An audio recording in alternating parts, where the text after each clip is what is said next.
Ce matin, on va boucler la boucle. Vous savez, c'est une longue période de transition pastorale pour ceux qui sont ici depuis quelques années. Pasteur Doyon avait donné sa démission il y a déjà 2 ans.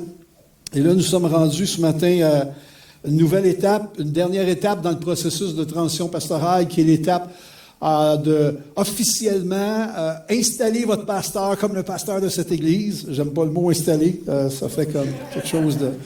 Mais il n'y a pas grand mot pour dire officiellement, le reconnaître devant vous, et aussi faire en sorte que vous, comme Église, vous soyez conscients que c'est pas terminé parce que le pasteur est arrivé. Vous savez, des fois, on peut se relâcher et dire « Ah! Enfin, c'est fini! » Ce n'est pas terminé parce que le pasteur est arrivé. Au contraire, on continue. Vous avez été remarquable durant cette période de transition pastorale. Je veux remercier particulièrement le comité de recherche pastorale qui a travaillé fort, puis aussi le comité d'église, le conseil d'administration de l'église. J'ai appris à connaître des nouvelles personnes. J'ai développé des relations avec ces personnes-là. On a eu plusieurs rencontres, que ce soit personnelles, par téléphone ou de toutes sortes de façons les 2 dernières années. Et ça, c'est la belle partie de ce que je fais comme surintendant, c'est celle-là. Là où je peux connaître un François, un Luc, une Ginette, un René qui a été sur le comité avant, et d'avoir l'occasion d'échanger avec eux, et d'avoir l'occasion aussi d'échanger avec les membres de l'Église, les leaders de l'Église, quand je fais des transitions pastorales. Ça, c'est la partie que j'affectionne le plus. Les gens disent souvent, toi, tu aimes vraiment prêcher. Non, c'est la partie que j'affectionne le moins, la prédication. Mais ce que j'affectionne le plus, c'est les relations, c'est l'opportunité de connaître des frères et des sœurs à travers la province et aussi de cheminer avec eux au travers d'une transition pastorale. Des fois, on ne voit pas encore quand est-ce que le candidat va venir, puis on est découragé. Puis d'encourager l'Église à dire, vous savez quoi? C'est pas Michel, c'est pas nous, c'est pas vous. C'est Dieu qui bâtit son Église. Et le Seigneur est fidèle pour le faire. Il a été fidèle depuis plus de 2000 ans. Il continue d'être fidèle encore aujourd'hui. Et ce matin, on boucle la boucle. Alléluia. Jean-Mathieu et Priscille, on va boucler la boucle ensemble. À la fin, il va y avoir une petite cérémonie, justement pour souligner l'importance face au fait que le pasteur arrive ici à l'Église. C'est l'importance de s'associer, l'importance d'être main dans la main, l'importance de faire équipe avec son pasteur. Vous savez, cette diapo-là, je l'ai montée et en la travaillant, j'ai trouvé que le puzzle représentait vraiment l'idée de l'équipe. Vous savez, des fois, on pense l'équipe, c'est facile d'avoir une équipe. C'est très difficile de bâtir une équipe. Vous savez, souvent, on parle de l'Église comme étant la famille de Dieu. Et c'est vrai, la parole parle de cela. On est comme une famille. En même temps, on n'est pas simplement une famille. Nous sommes aussi une équipe dans une mission particulière que Dieu nous a donnée comme corps, comme Église. Et cette équipe-là doit être bâtie. Et pour que l'équipe se bâtisse, j'ai trouvé cette image intéressante. C'est comme si chaque pièce du puzzle doit être à sa place et doit être connectés les uns aux autres pour qu'on soit capable de voir une équipe, puis là, on n'a pas eu le temps encore, en mission. Vous comprenez ce que je veux dire? Et chaque pièce du puzzle nous représente chacun d'entre nous. On a des rôles différents. En même temps, si vous voyez dans cela, c'est des gens dans un chantier qui sont en train de faire un effort pour monter ces blocs en haut. C'est un peu à quoi je pense quand je pense à une équipe ce matin. Merci Seigneur, il y a eu un vote à l'Église il y a déjà quelques semaines.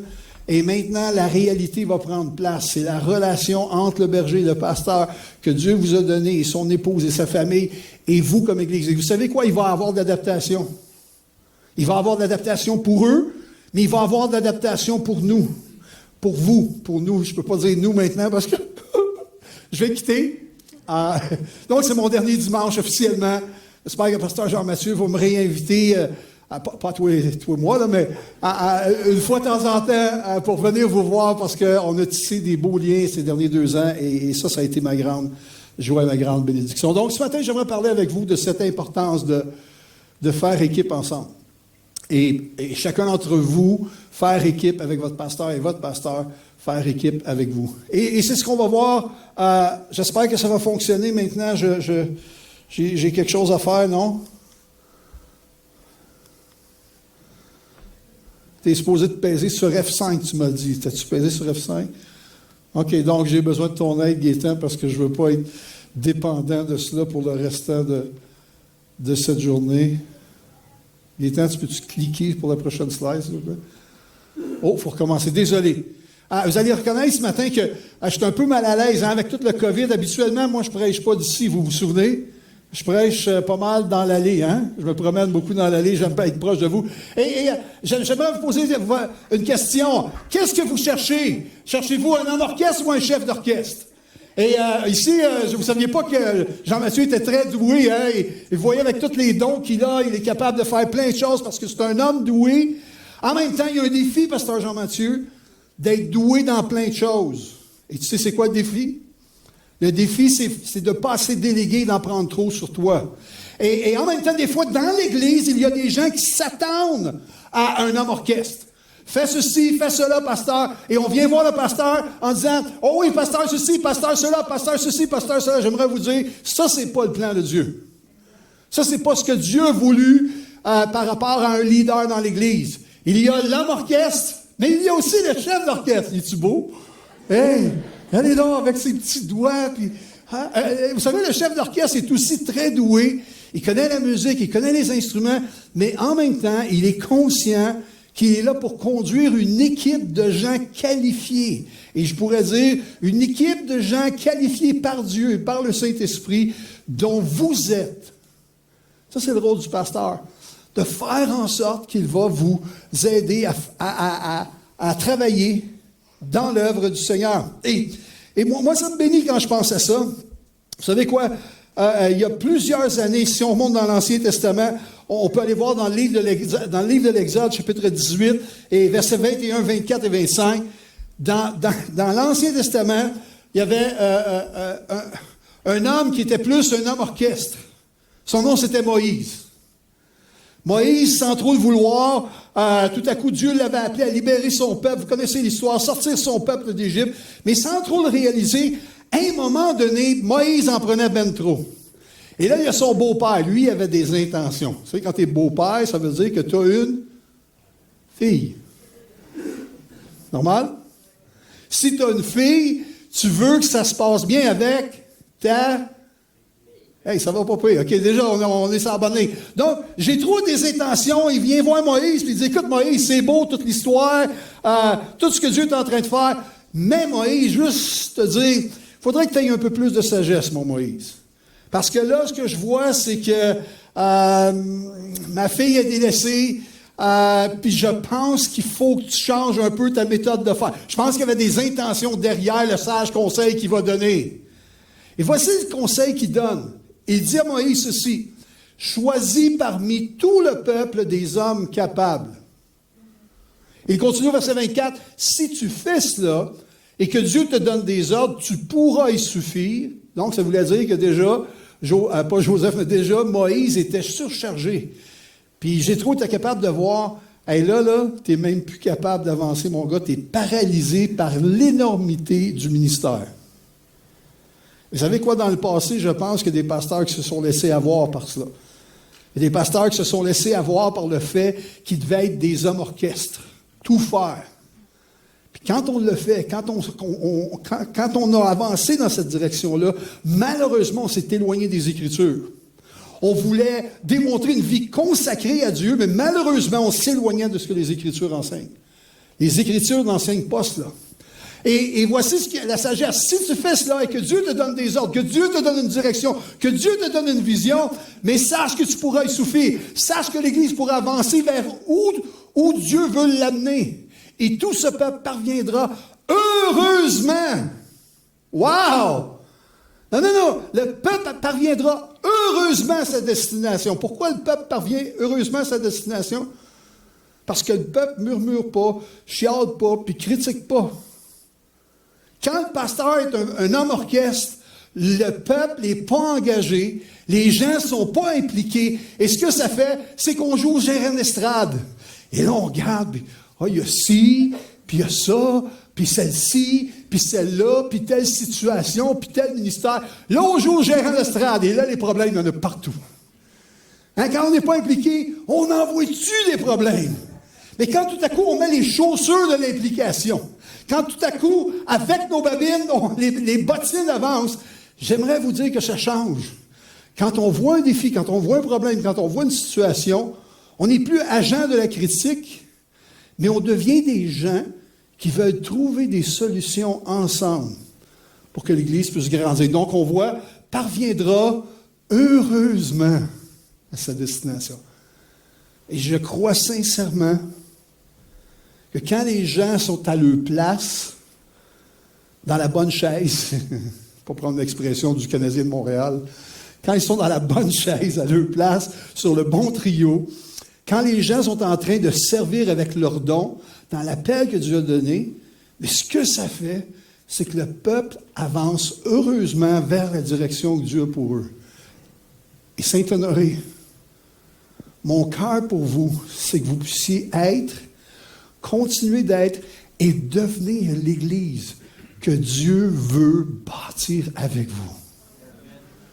Et pour cela, le Seigneur a besoin d'agir dans ce sens-là. Heureusement, je prie que les années qui viennent soient des années heureuses, peuple de Dieu. Pasteur, Priscille, je prie que les années qui viennent, même avec les conflits, parce qu'il y en a des conflits dans l'Église, il y en a des situations, il y en a des choses dans l'Église. Ça fait 36 ans que je suis dans l'Église. Laissez-moi vous dire, l'Église est loin d'être parfaite. Vous savez pourquoi? Pas parce que Dieu n'est pas parfait. Dieu est parfait, mais l'Église est loin d'être parfaite parce qu'elle est composée de gens imparfaits qui sont en processus vers la perfection, vers la ressemblance de Christ. Ça veut dire que chacun d'entre nous, moi inclus, chacun d'entre nous, on est dans ce processus de perfectionnement. Et ça veut dire aussi que je fais des erreurs. Tu sais, que des fois, je vais aller trop loin au niveau de mes paroles, que des fois, je vais m'enfarger, des fois, on va tous faire des erreurs, incluant celui que vous avez élu. Est-ce que vous êtes prêts? Dites-le ce matin. Mon pasteur va faire des erreurs.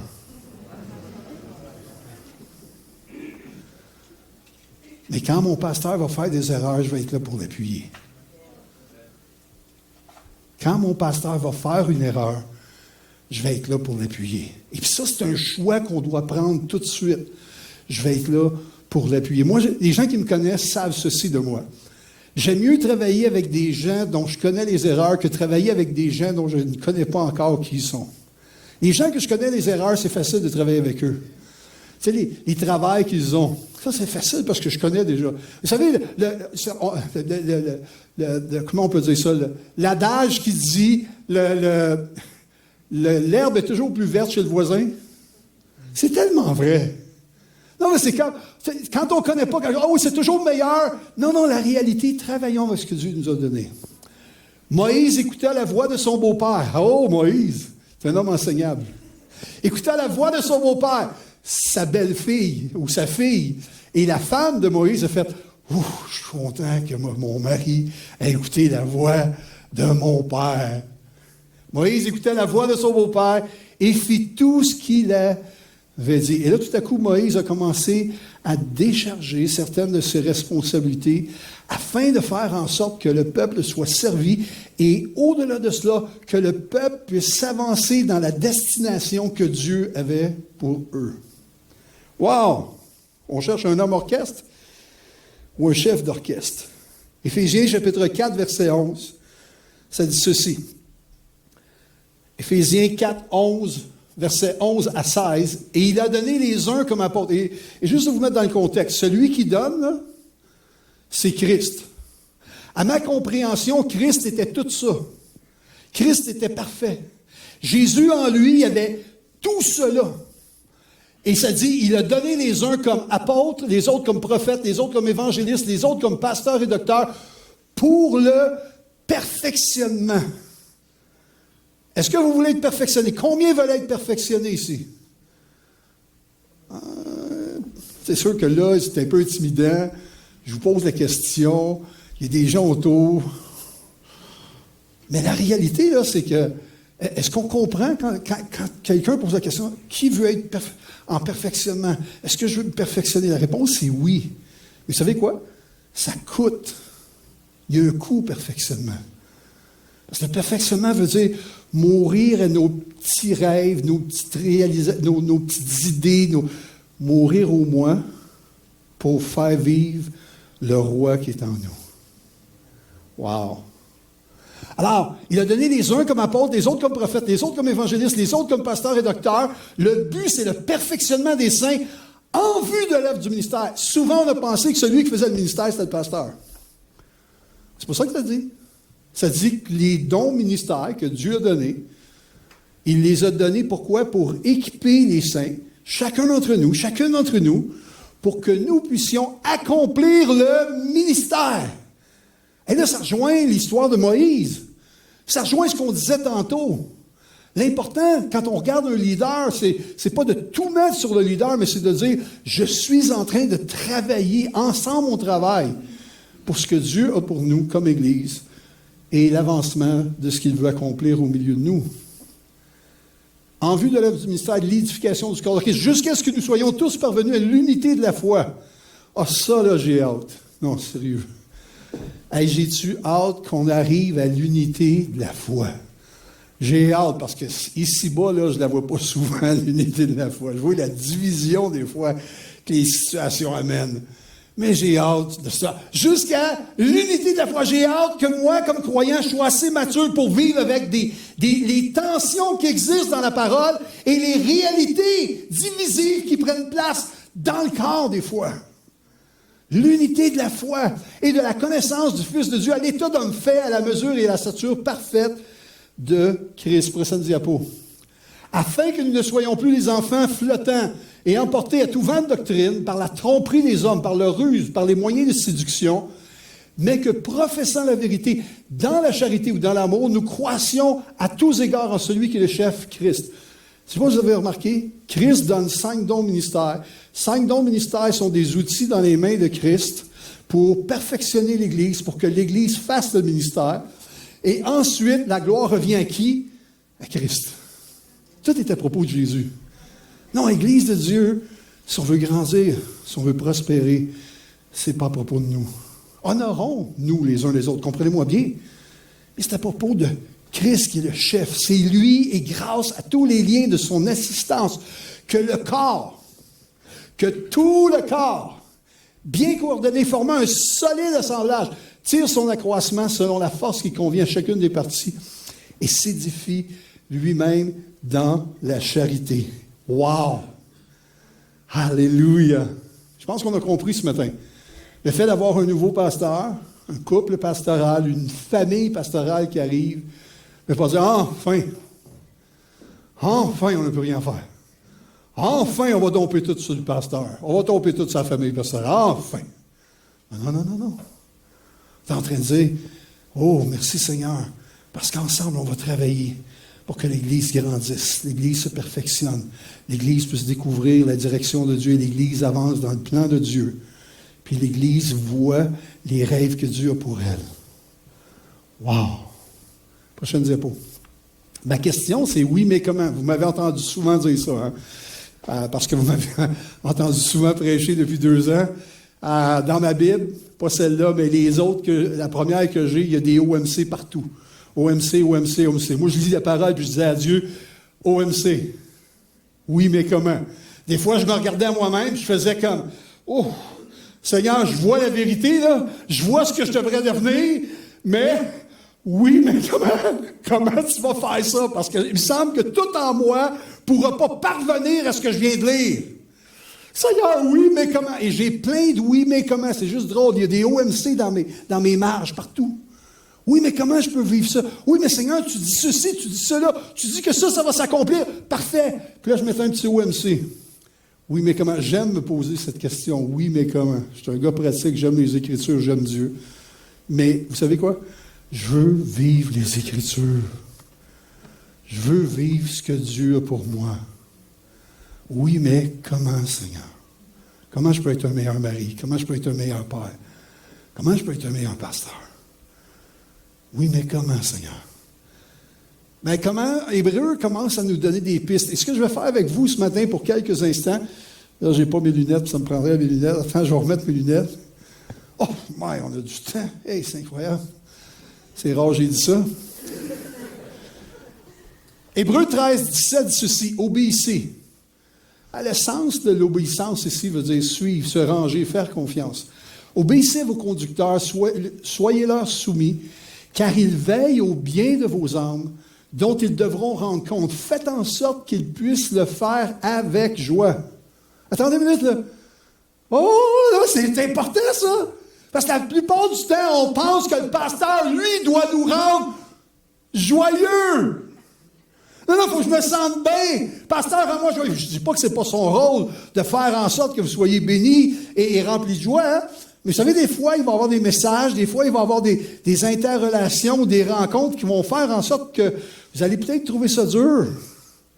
Et des fois, quand je partage certains messages, je le sais que le chapeau fait dans la salle à des gens. Je ne sais pas nécessairement toujours à qui, particulièrement maintenant comme surintendant. Je le savais beaucoup plus quand j'étais pasteur. J'ai jamais prêché des messages pour une personne ou une autre personne. Mais je suis pas fou quand je prêche les Écritures. Je suis pas fou parce que quand j'étais pasteur, je connaissais certaines situations sans viser personne. Et ça, c'est important que mon cœur soit comme ça, pasteur. Si on utilise ce pupitre-là pour viser les gens, on est mieux de démissionner, on est mieux de faire autre chose dans notre vie. Ce pupitre-là n'est pas, quand je dis le pupitre, la prédication n'est pas là pour reprendre les gens publiquement. Mais en même temps, quand on prêche la parole, qu'on connaît la congrégation, on n'est pas fou, on sait que des fois le chapeau va faire. Pasteur, un autre encouragement, tu sais c'est quoi? C'est que tu ne dois pas t'empêcher de prêcher les Écritures parce que tu connais certaines situations dans l'Église. Et ça, c'est plus dur. Parce qu'on a un cœur pastoral, on ne veut pas blesser les gens, on aime les gens. Mais en même temps, la parole doit toujours être prêchée. Peu importe les situations qui arrivent dans l'Église. Donc, c'est cette balance-là au niveau du cœur. Le pasteur doit constamment sonder son cœur. Je ne prends pas les Écritures pour reprendre publiquement, mais en même temps, je ne m'empêche pas de prêcher les Écritures, même si je connais des choses dans l'Église. C'est une tension particulière, ça. Et ici, la parole dit, c'est pas juste au pasteur de procurer ou de faire en sorte que vous ressentiez la joie, mais c'est notre responsabilité, c'est votre responsabilité à vous de faire en sorte qu'il puisse le faire avec joie. C'est tellement le fun quand un pasteur arrive le dimanche matin, puis il a hâte d'arriver, parce qu'il sait que l'Église va l'encourager, il sait que l'Église est derrière lui. C'est super dans un comité d'Église. J'ai-tu entendu? Oh, c'est un diacre qui parle là. OK, c'est correct, qui rit. Non, mais c'est super dans un comité d'église où le pasteur arrive dans son comité, puis il n'arrive pas déjà en rentrant avec sueur et tremblement. Non, mais, écoutez, moi, j'ai été pasteur pendant 13 ans à la salle, et j'ai eu le privilège de grandir dans cette église-là. Donc, ce que ça fait, c'est que je connaissais pas mal le leadership de l'église et les gens qui étaient là. Dans mes 13 années, j'en ai vu plusieurs diacres, et il y en a qu'un qui me fait suer. Mais honnêtement, moi, je vis bien que les gens qui me font suer, comprenez-moi bien. Mais lui, il ne m'a pas fait suer moi, mais il me faisait suer par rapport à ses questions, par rapport au fait de chercher des bébites où il n'y en avait pas, et par rapport à minimiser ou diminuer les ministères qui étaient dans l'Église, entre autres les jeunes et les enfants. Ça me faisait suer. Et là, je lui ai dit, tu as un choix à faire, mon ami. Tu restes sur le comité où tu pars, mais tu ne peux pas rester comme ça. Pourquoi? Les jeunes sont trop précieux, puis les enfants sont trop précieux. Si tu gardes cette attitude-là, hey, juste te conseiller, t'es mieux de lâcher. Vous savez quoi? Il a lâché. Et ça a été la meilleure chose qui peut arriver. Comprenez-moi, c'est un dans plusieurs. Comprenez-moi bien. Pour moi, ce qui importe, c'est pas le fait qu'on discute des affaires, qu'on soit vrai, qu'on partage les choses. Pour moi, ce qui importe, c'est le cœur. Tu viens de quel cœur? Et dans les comités, j'aimerais ça vous dire que dans tous les comités que j'ai eus pendant les 13 années, sauf dans ces temps-là, je ne me souviens pas d'un seul comité où je suis arrivé au comité en disant « Oh, à soir, je ne sais pas si ça va passer. Oh, à soir, je ne sais pas ce qu'un tel va dire. » Merci Seigneur que quand j'arrivais dans le comité, c'était comme « Oh, hey, j'étais avec mes amis. Puis ensemble, on rêve du meilleur pour l'Assemblée du plein Évangile. » Ensemble, on rêve. Des fois, ils m'ont challengé sur des décisions ou des directions. J'étais content d'être challengé. Pourquoi? Parce que je ne crois pas que c'est juste entre moi et Dieu. Je crois que c'est entre Dieu et nous, dont je suis une autorité parmi tant d'autres. Et on travaillait ensemble. Et c'est sûr que ça aidait quand ma femme amenait les petits desserts à chaque soir. J'amenais les petits desserts de ma femme. C'est sûr que les membres du comité qui arrivaient, qui n'avaient pas soupé, etc., qui voyaient ça, disaient « Oh, salut, pasteur! Oh, que c'est le fun d'être dans leur comité! » Et la femme est bonne dans les desserts, ceux qui la connaissaient, donc elle est bonne dans la bouffe. Je pense qu'elle les a attirés, même si elle n'était pas présente, par toutes ces petites choses qu'elle a faites durant ces 13 années. Mais, je vous dirais ceci. C'est tellement important la joie dans le ministère et la joie dans l'Église. Ayons du plaisir ensemble. Non, sérieux. Prenons l'œuvre au sérieux, prenons Dieu au sérieux, prenons la parole au sérieux, mais en même temps, ayons du plaisir ensemble. Il y a assez de situations qui arrivent dans le monde dans lesquelles nous sommes. Il y a assez de blessures. Il y a assez de divisions dans ce monde-là. Que dans l'Église, on vive autre chose. Autre chose ensemble. Donc, ça m'amène à 1 Thessaloniciens, chapitre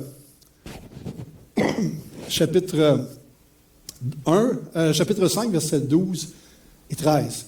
Et de ce texte-là, je vais vous parler du OMC, OK? Comment, comme membre de l'Église, on peut faire en sorte que le pasteur fasse le ministère avec joie? Comment, comme membre de l'Église, on peut faire équipe avec le pasteur? Vous êtes prêts? OK. Nous vous prions, frères, instamment. Nous vous prions, sœurs, nous vous prions, Église, de respecter et d'honorer ceux qui travaillent parmi vous au service du Seigneur. Peut-être ce soir, là, on devrait lire ce passage-là et se dire, Seigneur, en quoi ça me concerne moi? Peut-être que vous ne l'avez jamais fait avec vos pasteurs précédents. Peut-être avec vos pasteurs précédents, vous avez lu ce texte-là, puis vous n'avez pas mis un petit OMC dans la marge, comme j'ai fait. Moi, je m'étais dit un jour, Seigneur, c'était Gary. Moi puis Gary, ceux qui connaissent Gary Connors, moi puis Gary, on est tellement différents. Gary, il est là, dans sa personnalité, puis moi, je suis passé le mur. Deux bébites complètement différentes. Donc, les tensions qui auraient pu exister auraient pu être grandes. Et vous savez pourquoi les tensions n'ont pas été grandes?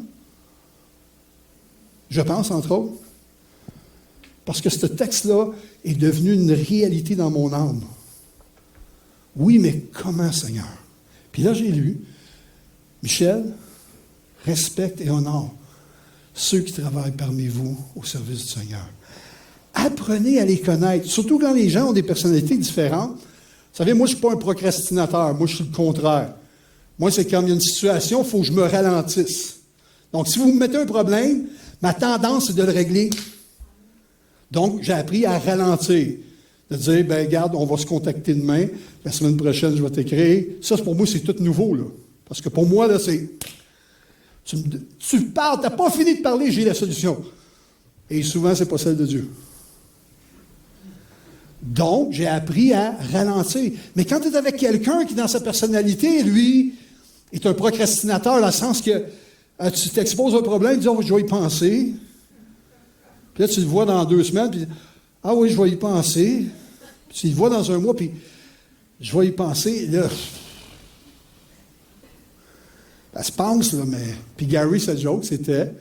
Puis je peux parler honnêtement, parce que moi puis Gary, ça, c'est public, c'est connu, c'est ouvert, parce que je l'aime tendrement. Et Gary disait tout le temps, et ceux qui le connaissaient, ben moi, j'ai 4 coins, c'est pour ça que ça prend plus de temps. Je suis un bloke. Il faut que ça passe des 4 coins. C'était sa joke. Mais Gary connaissait sa personnalité. Puis combien de fois, quand je suis arrivé dans son bureau, il m'a dit, Michel, assis-toi, puis moi, je faisais non. Parce qu'à soir, il voulait dire 1 heure, 1h30, 2 heures. Non, j'ai trop d'affaires à faire. Puis là, mon Gary, il connaissait Gary, tu sais. Non, c'est toi, Michel, on va parler. Ah, non, pas encore parler. Mais vous savez quoi? J'ai appris à connaître le cœur du berger, bien plus important que le reste. C'est quoi son cœur, son amour pour Dieu? Entourez-les d'égards, de témoignages de reconnaissance. Hey, pasteur, t'as été trop long matin. Hey, pasteur, j'ai pas aimé ton illustration.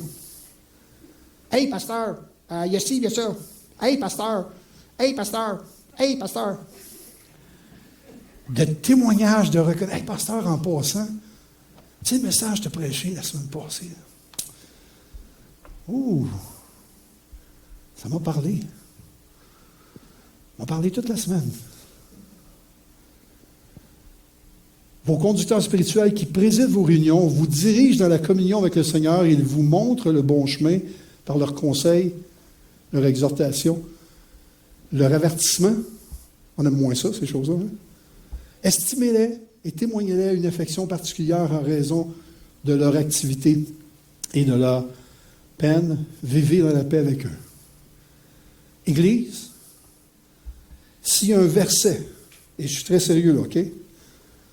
S'il y a un verset que vous devez vous approprier maintenant dans la nouvelle transition pastorale, marquez-les. Là. Alors, sortez vos crayons. Là. Ouais, marquez. Puis écrivez-les à plusieurs reprises. Je vous donnerai des petits... Non, c'est vrai, on ne peut pas échanger de papier. Non, mais c'est sérieux, là! Sérieux, l'Église, c'est sérieux! OK? Sérieux! C'est un verset qu'on doit se souvenir. C'est quoi le verset? 1 Thessaloniciens 5, 12 et 13. Et à côté, on marque OMC. Oui, mais comment? Ça va? OK, regardons maintenant, on va aller plus vite. Regardons les points qu'on trouve dans ce verset-là.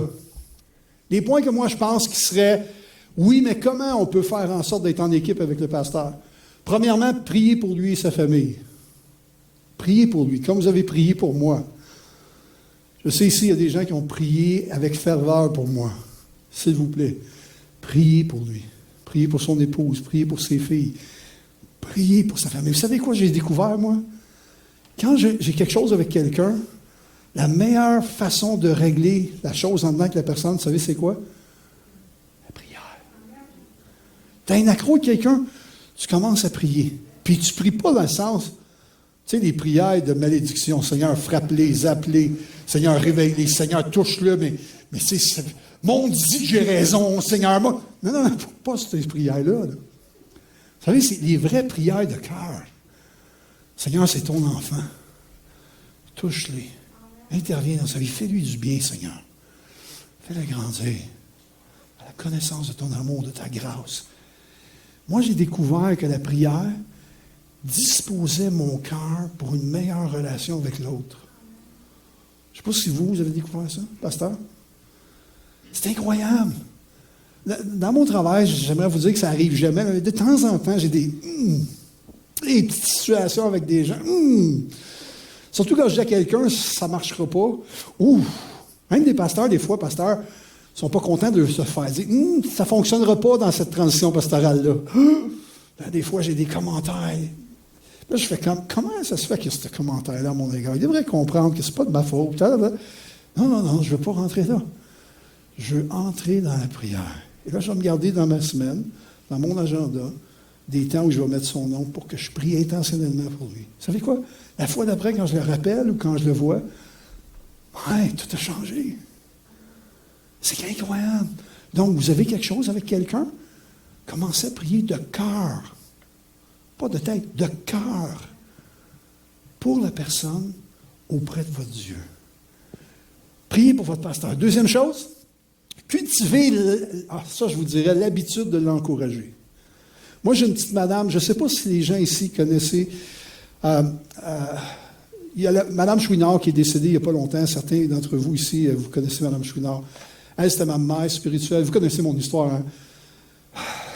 Quand j'ai fait les 100 coups à l'Église de la Chine, mais les 100 coups, c'est les 1000 coups à l'Église de la Chine, à tous les semaines. À l'automne, à cet incite, je redécorais la façade avec tout ce que je trouvais dans les jardins du monsieur ukrainien ou russe ou polonais qui est à côté de chez nous. Moi, je prenais tout ça et je ramenais ça devant l'Église. Pas pour un décor, c'était pour un décor psychédélique. Mais cette petite église-là, monsieur et mme Chouinard ont été les premiers à prier 12 ans ou 13 ans avant que je vienne à la connaissance du Seigneur Jésus. Puis j'ai eu le privilège, quand j'ai reçu le Seigneur est devenu pasteur, j'ai eu le privilège de les voir assis dans les 2 derniers bancs en arrière, au fond, à toutes les fois que je prêchais. Puis à chaque fois que je prêchais, à l'époque, on avait des chaises en avant, puis les pasteurs étaient assis à l'avant. Puis là, quand je m'assoyais en avant, puis je voyais M. Chouinard, Mme Chouinard, je disais, oh my, qui suis-je pour prêcher la parole ce matin?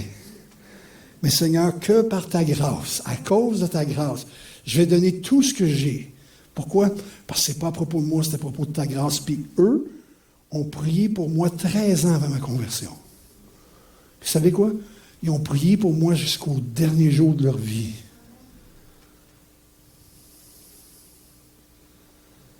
des alliés dans la prière. Madame Bélec, je ne sais pas si ça vous dit quelque chose, M. Bélec, Madame Bélec, dans l'église de la Salle. Madame Bélec, là, les gens me regardent prêcher aujourd'hui et me disent « Ah, Michel, tu as une aisance. » La première fois que j'ai prêché, j'avais 15 pages de notes que j'ai prêché, je pense, en 6 minutes 30 ou 7 minutes.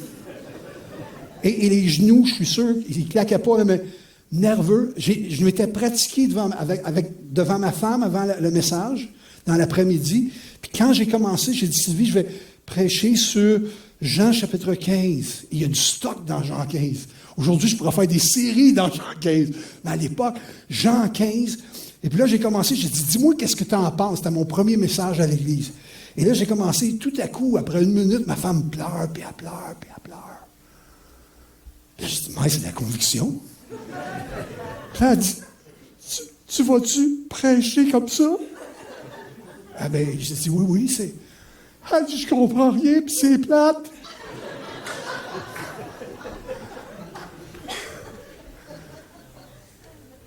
Alors, le Seigneur, vous savez quoi? Le Seigneur nous... On est dans un processus de perfection. Hein? Puis j'aurais aimé ça que Dieu me touche en 86, 87, mais ce n'est qu'en 93, dans ma douche, que j'ai eu une expérience avec Dieu. Je ne devrais pas rajouter ça, mais que j'ai eu une expérience avec Dieu où Dieu m'a dit ceci. Le Seigneur m'a dit ceci. Ce matin, tu prêches. Michel, réalise ceci. Ce n'est pas devant des hommes que tu prêches, mais devant moi. Puis pour moi, c'est devenu une révélation. Pourquoi? Parce que je me disais, Dieu connaît tous mes péchés, tous mes travers. Puis il m'a quand même appelé et puis il me dit, c'est drôle, j'étais paralysé de prêcher devant les hommes, mais j'avais aucune crainte de prêcher la parole de Dieu devant Dieu. Pourquoi? Parce que j'avais connu son amour, sa grâce et son pardon, et je savais que je pouvais venir tel que j'étais devant lui.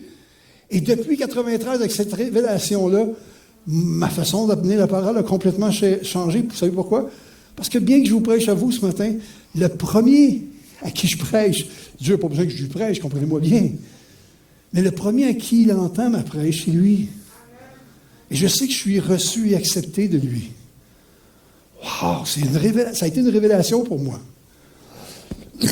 Encouragez-le. Madame Bélec, dans ces années là, de 84, quand j'ai commencé à prêcher, on va dire 85, 86, jusqu'à 93, ces messages-là où le monde pouvait sortir, bailler, ces messages lourds, pesants, plates, il n'y avait pas de suite.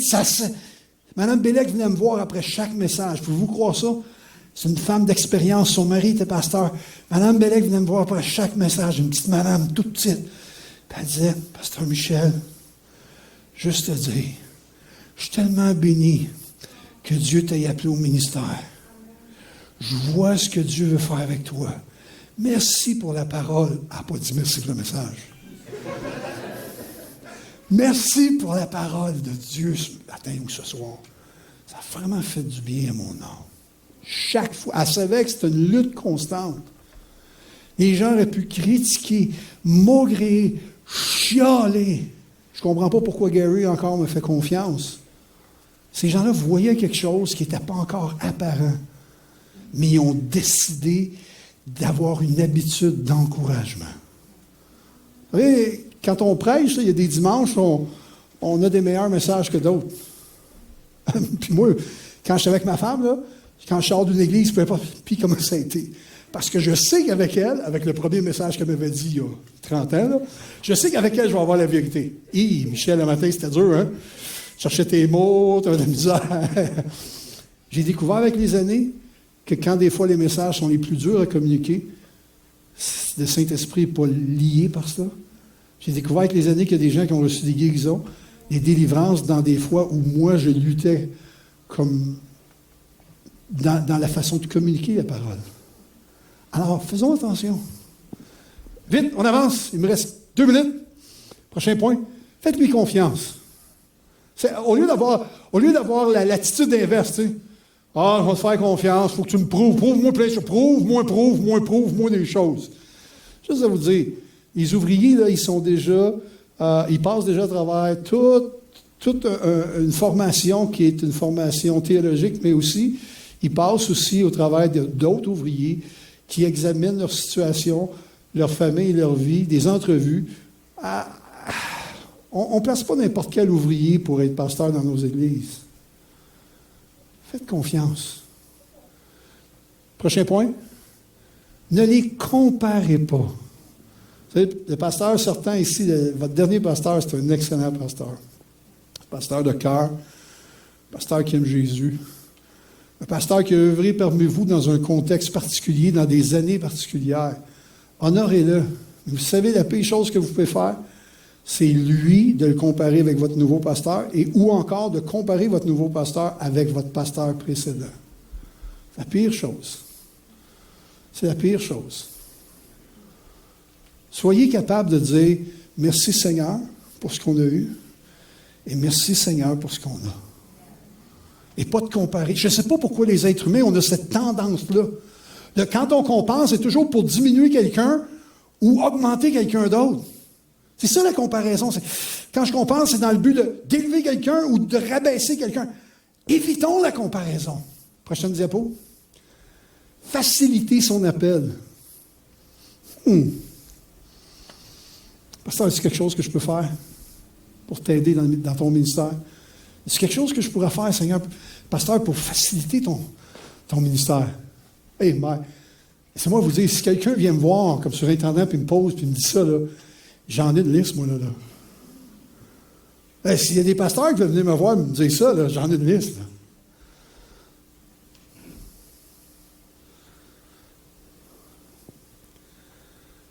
Prochain point.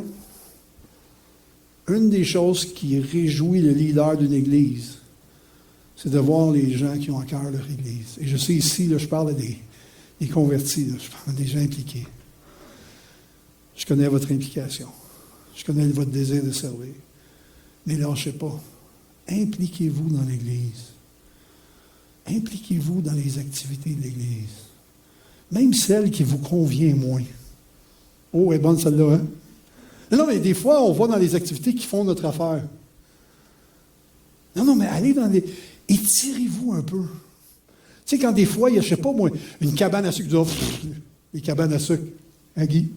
Les cabanes à sucre. Hey, moi, j'ai eu du fun dans la cabane à sucre là, quand j'étais là l'année passée avec ma femme. Hey, dans le bois, puis ah ouais, donc. Puis... Non, mais impliquez-vous dans l'Église, même dans les activités qui parfois sont moins intéressantes. Vous allez être étonné que dans des activités qui vous paraissent moins intéressantes, comment vous allez créer des contacts avec des gens. Prochaine. Et ça, c'est mon favori. Par-dessus toute chose, frères et sœurs, au-delà de connaître Jean-Mathieu et Priscille, les dons qu'ils manifestent, les talents qu'ils ont, par-dessus toute chose, écoutez-moi bien, apprenez à connaître leur cœur. Le plus beau compliment que moi j'ai eu comme pasteur principal, je l'ai beaucoup moins maintenant parce que je suis moins en relation avec les gens. Je l'ai avec certains du staff au district. Mais le plus beau compliment, à mon sens, que j'ai eu dans le ministère, c'est quand quelqu'un disait à quelqu'un d'autre, qui parlait du pasteur, puis qui disait « si ça », puis la personne disait « non, je ne sais pas de quoi tu parles, mais ça, c'est pas le pasteur Michel ». La personne disait « ouais, mais là, non, parce que ça, c'est pas son cœur ». Ça, c'est le plus beau compliment que tu peux avoir. Quand les gens connaissent le cœur que tu as pour eux, mais le cœur que tu as pour Dieu, le cœur que tu as... Vous savez, je ne peux pas parler du reste du monde, mais au Québec, là, on ne fait pas le ministère pour la job, pour la gloire, pour le salaire. Je ne vous dirai pas le salaire que j'avais à la Banque nationale, puis je ne vous dirai pas combien de temps que ça a pris d'approcher à peine ce salaire-là.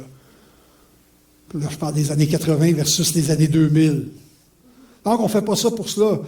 Tous les pasteurs que je connais, ils ont tellement de talent, ils auraient pu faire 1001 autres choses dans leur vie. La seule chose qui les a poussés à accomplir le ministère, c'était Dieu et son appel. Il y a quelque chose d'irrésistible en dedans.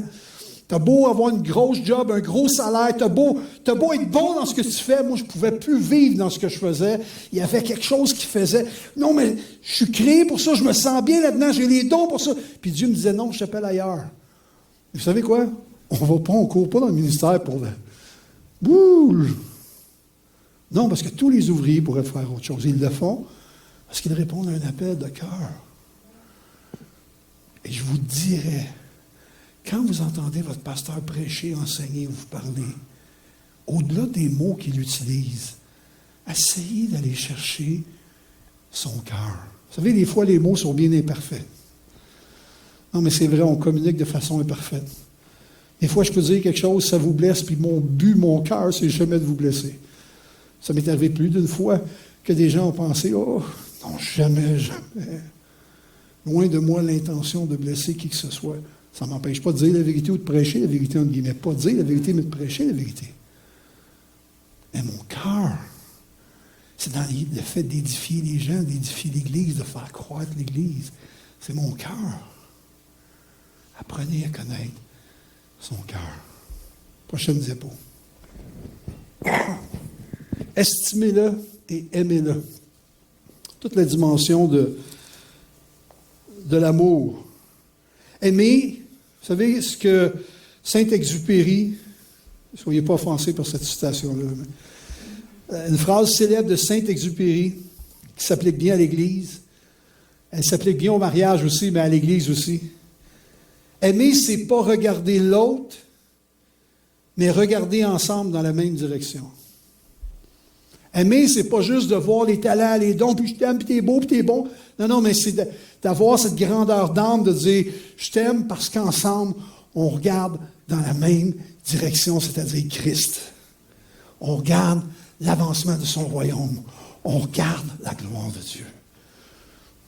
Alors, ce qui nous amène maintenant à un temps particulier où je vais demander à tous et chacun, particulièrement au pasteur, son épouse, les diacres, vous allez être impliqués ce matin, je ne sais pas si vous le saviez, si vous ne le saviez pas, vous allez être impliqués pareil. Et aussi, l'Église allait être impliquée. On arrive à, et tu peux aller, donc on arrive à ce temps ici où on parle de, et là je ne peux pas m'approcher comme j'aurais voulu, là, donc on va faire ça différent. Je vais vous demander à Jean-Mathieu Priscille d'aller au centre. Comment on va faire ça, je ne sais pas, mais en tout cas, juste là. Ouais, tenez-vous la main, c'est tellement beau. Non, mais c'est beau. J'espère que vous aimez rire, Ravel. Je le sais que oui. Et pasteur Jean-Mathieu, pasteur Jean-Mathieu Priscille, je vais vous poser certaines questions. Et je vais vous demander de répondre à ces questions-là. Je vais même susciter une réponse si vous le voulez. Si vous ne voulez pas répondre, vous avez quelque chose de contraire à dire, vous dites, je ne suis pas d'accord, pasteur Michel, mais vous avez déjà reçu des questions. Donc, j'imagine que vous êtes d'accord avec les questions que je vous ai envoyées.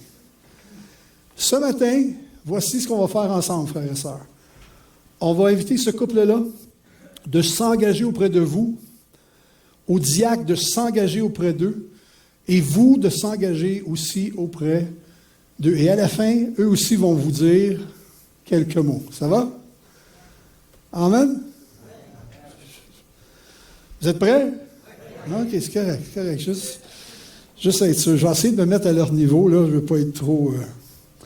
Donc, ce matin, on est assemblés ici dans ce lieu, et la raison étant qu'officiellement, on va prier justement sur cet appel qui est sur ce couple pastoral-là, particulièrement Jean-Mathieu, comme le pasteur principal de cette Église.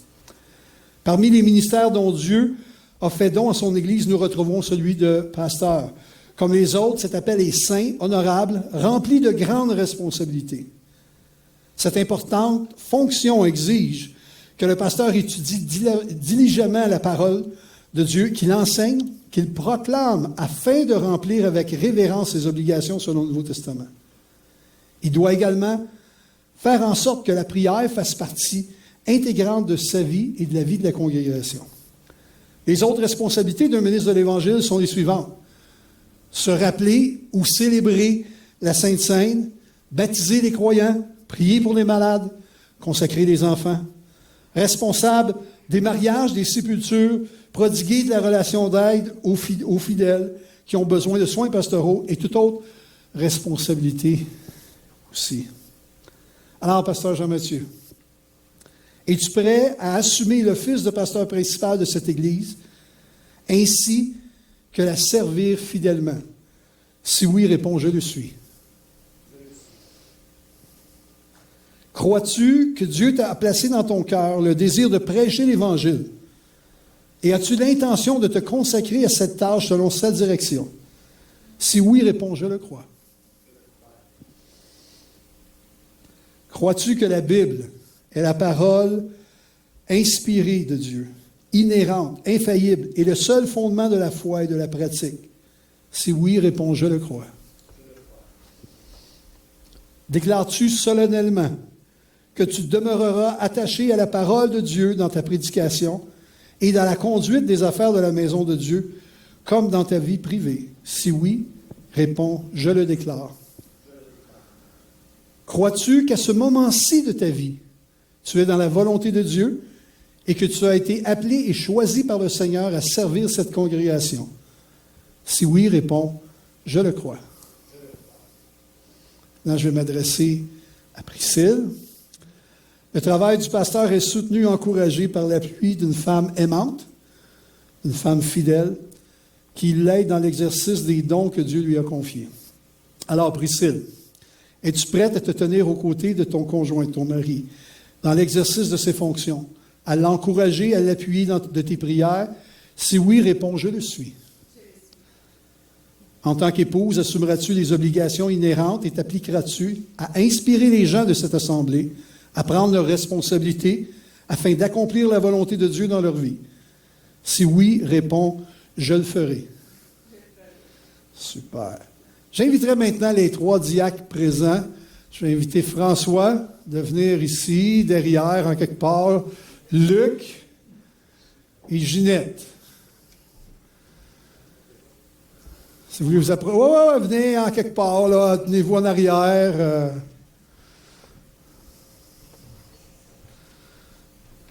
Je veux te voir là-bas.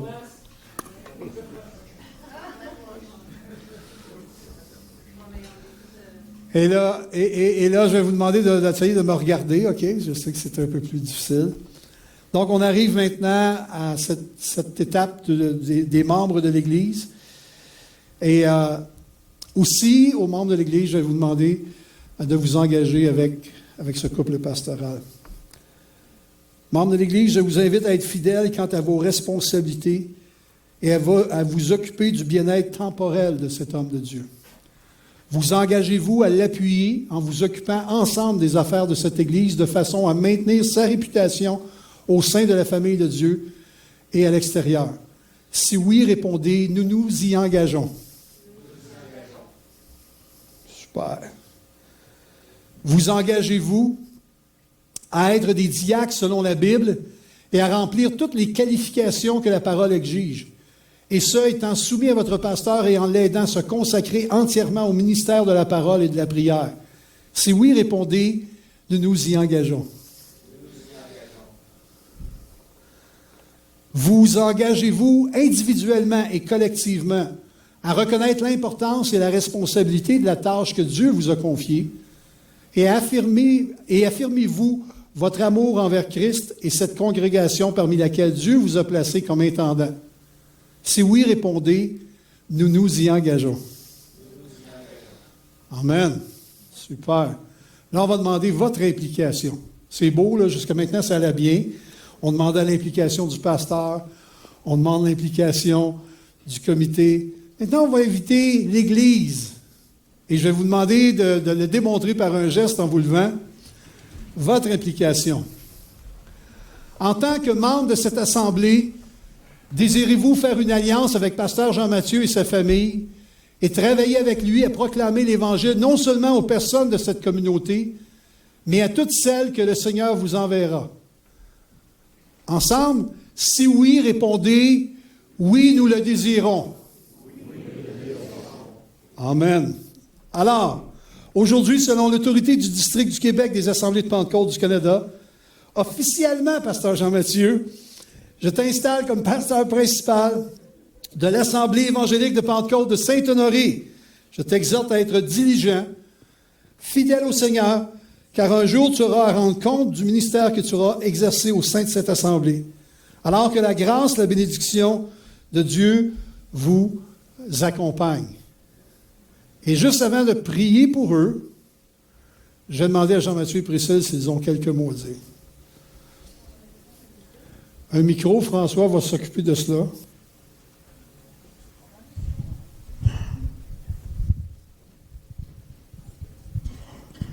Vous pouvez vous asseoir. Jean-Mathieu et moi, on avait à cœur de préparer un petit quelque chose personnalisé pour vous témoigner vraiment notre cœur et notre engagement envers vous ce matin. Alors, je vais commencer. La première fois que Jean-Mathieu m'a partagé l'idée d'appliquer pour le poste de pasteur principal à l'église de Saint-Honoré de Chenley en Beauce, j'ai catégoriquement refusé. Je ne nous sentais pas prêts. Et j'étais persuadée que cette église, avec ce que j'en savais, ne correspondait pas tout à fait à ce que nous étions et ce que nous avions à offrir. Mais Dieu a bien souvent des plans différents des nôtres et tellement meilleurs.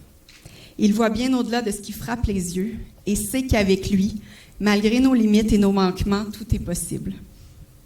Alors que je priais pour qu'il me révèle sa volonté au sujet de ce projet un peu fou, le Saint-Esprit m'a montré à quel point nous avons été préparés longtemps d'avance pour vous et vous pour nous.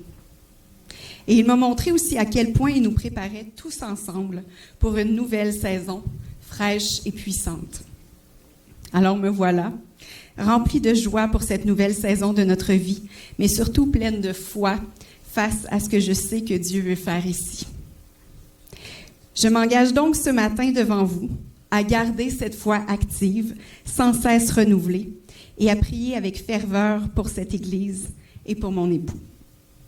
Je m'engage ce matin à garder mon cœur plus que toute autre chose pour vous aimer profondément, à la fois avec mes pensées, avec mes paroles et avec mes actions. Je m'engage, malgré les circonstances, à choisir de voir et croire le meilleur pour chacun de vous.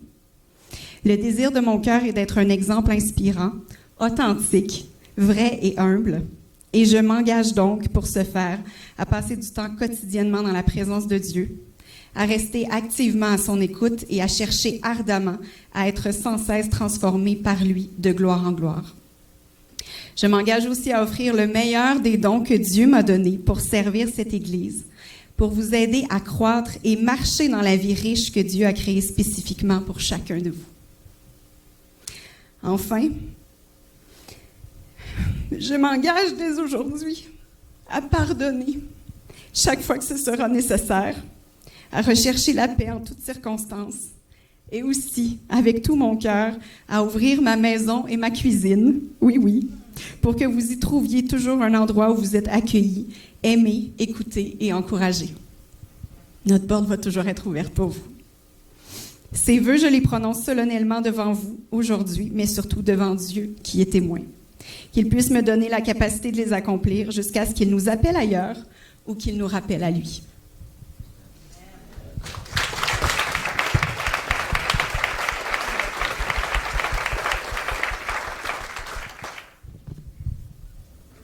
Les miens risquent d'être un petit peu moins bien formulés, là. C'est elle, la belle plume entre nous deux. Moi, pasteur Jean-Mathieu Loignon, je promets d'être imparfait, mais de m'améliorer. Je promets de m'efforcer d'être un modèle en toutes choses, en dépendant de Jésus au quotidien. Je promets d'aimer les gens que le bon berger me confie, et ce, dans les bons comme dans les mauvais jours. Je promets de puiser en Dieu au quotidien pour continuer de croire et travailler pour que le plus grand nombre vienne à la connaissance de Christ et que les gens de cette assemblée progressent, se perfectionnent à tous égards et découvrent la vie abondante que Dieu donne et qui lui plaît. Je promets de donner de la place à la jeunesse, mais aussi d'honorer, de valoriser, de mettre à profit les dons et l'expérience des cheveux blancs. Je commence à en avoir aussi. Je promets de tout faire pour éviter le favoritisme en fonction de l'ethnie, du sexe ou du niveau de scolarité.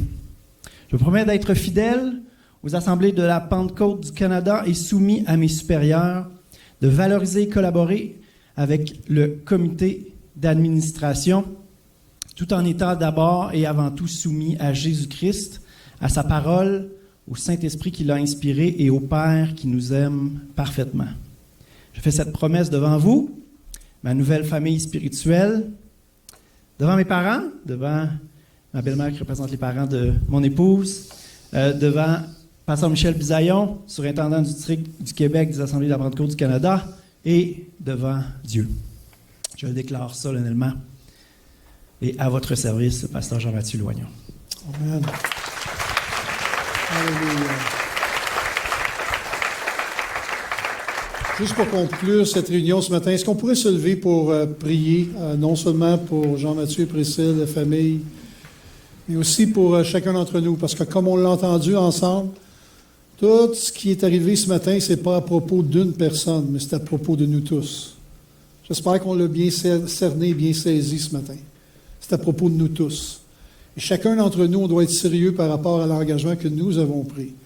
On va relire attentivement 1 Thessaloniciens chapitre 5, versets 12 et 13. Amen.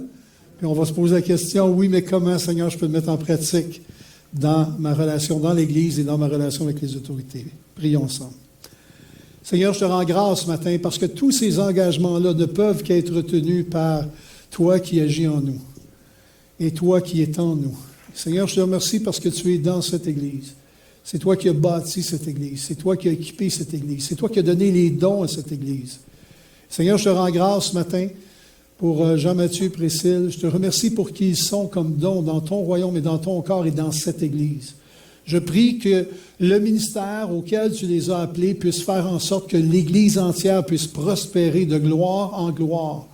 Seigneur, que littéralement, dans cette région-ci, l'ennemi soit confus. Les endroits où l'ennemi a des châteaux forts, qu'il puisse être brisé par la puissance du nom de Jésus-Christ et par les membres de cette Église qui t'appartiennent. Seigneur, que ton autorité soit sur chacun ce matin et que ton caractère se vive au travers les relations de chacun ce matin dans ce lieu, dans cette Église. Non seulement aujourd'hui, mais pour les années qui viennent. Seigneur, jusqu'à ton retour, je prie que cette Église soit trouvée comme étant une Église avec le cœur de Dieu, avec le caractère de Dieu et avec la puissance de Dieu, manifestant l'autorité de Dieu dans ce monde. Père, c'est dans le beau nom de Jésus que j'ai prié ce matin et pour ta gloire. Amen. Et amen. Que le Seigneur vous bénisse abondamment, frères et sœurs.